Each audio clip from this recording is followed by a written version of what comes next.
রাজধানীর ড্যামরার ডগাইর এলাকার একটি ফ্ল্যাট বাসায় বিদেশি পাখির খামারে চুরির ঘটনা ঘটেছে। শনিবার ভোররাতের দিকে খামারের দরজার তালা ভেঙে ম্যাকাও পাখি, কাকাতুয়া পাখি সহ বিভিন্ন জাতের পাখি চুরি হয়।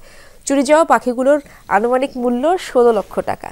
চুরির ঘটনায় ড্যামরা থানায় অভিযোগ দায়ের করেছে খামার মালিক রাহাত খান। তিনি জানান, বাসা খালি থাকায় পাখির খামারের অধিকাংশ দামি পাখিগুলো চুরি করে নিয়ে যায়। চোরচক্র খামারে সিসি ক্যামেরার সংযোগ বিচ্ছিন্ন করে চুরির কাজ শেষ করে।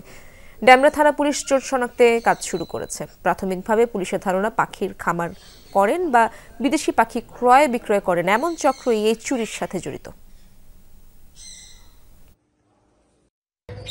আমার খামারে ম্যাকাও, কাকাতুয়া, গ্রে প্যারট, অ্যামাজন, কোনো রিংনেক আরও অনেক ধরনের পাখি ছিল।